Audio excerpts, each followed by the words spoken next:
Welcome back to the Venom Workshop. So today what we're going to do is we're going to be changing the front brake pads on this X20. It's not a terrible difficult job. You're going to need an Allen key set and you're going to need a 10 mil ratchet, and that's about it. So, well, you might need a flat screwdriver too. I'm going to bring one just in case, but so let's get started. I'll get my tools together here and I will meet you there at the wheel. Okay, so here we are down beside the wheel. Now before I take my caliper off, what I want to do is I want to loosen these two Allen bolts right here. I'm pretty sure they're number 5 if I'm not mistaken. Yeah. And they're always a little bit stiff in there. I don't know if they put Loctite in them at the factory or what they do, but sometimes they're really stiff, like that one. There we go. Okay, so now it'll be a little easier to move them around now once I get my bolts off.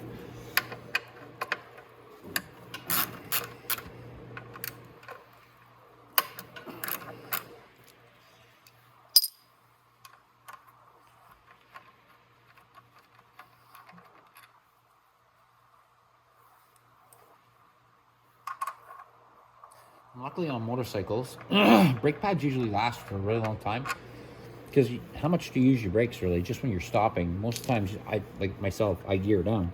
So it's very, very rare that you'll change them. It's not going to be like once a season or anything like that, like a car. Okay, so now these are brand new brake pads, so I'm not going to change them obviously, but I'm still going to pull them out because I want to show you how to change them. So now we're going to take out our bolts here.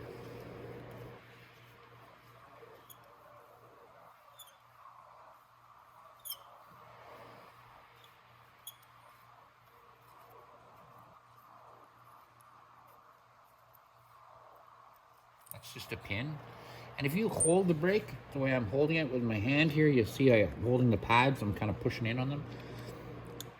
It'll make it a lot easier to take these out.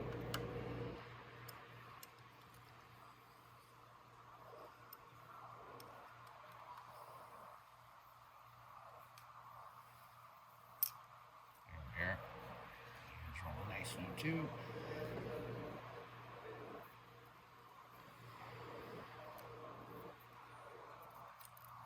Go.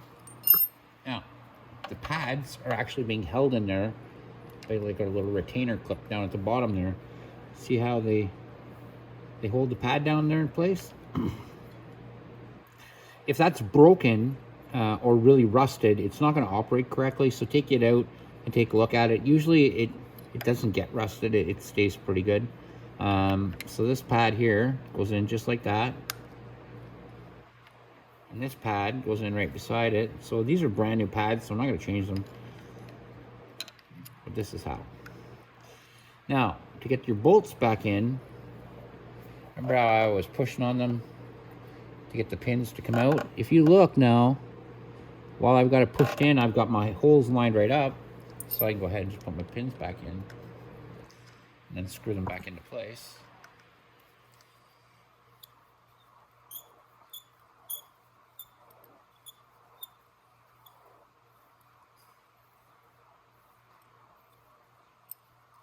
Tighten them tight until I get this one in.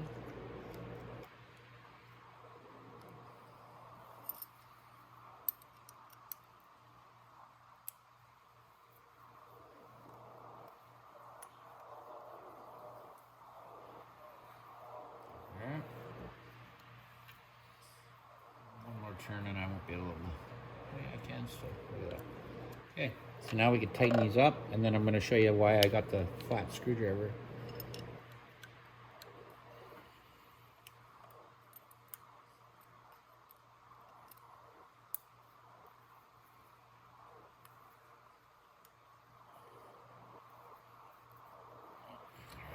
And I noticed I didn't tighten that in as hard as I could. I didn't make my arm even flex because there's no point. You don't have to screw them in that tight. There's no need for that. Okay, so now if somebody played with your brake handle up there while you were doing this, these are going to be too tight to go over the top of your rotor. So all you have to do is put a flat screwdriver in there.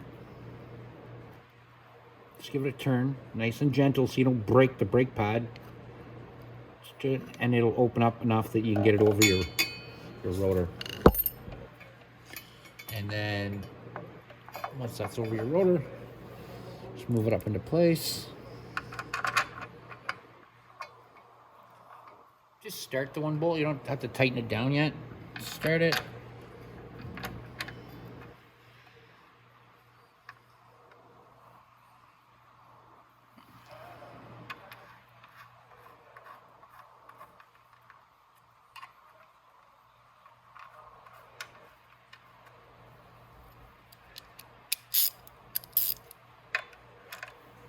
There we go. Get that tighten like that. Tighten like that. And that's it. Now, when you grab your brake handle, don't just jump on the bike and take off. Because the first time you grab that brake handle, it's going to be a little spongy. So, come up here. Watch now, when I squeeze that, poof, it goes right to the handlebar. Let it go, squeeze it a couple more times, and then look at it's right back up. It's pressurized and it's supposed to be where it is. So just remember that. So when you first time you jump on your bike, if you pry them brake pads apart, they're going to be a bit spongy until you squeeze this a couple times. So that's it, guys. That's how you change the front brake pads on your X20.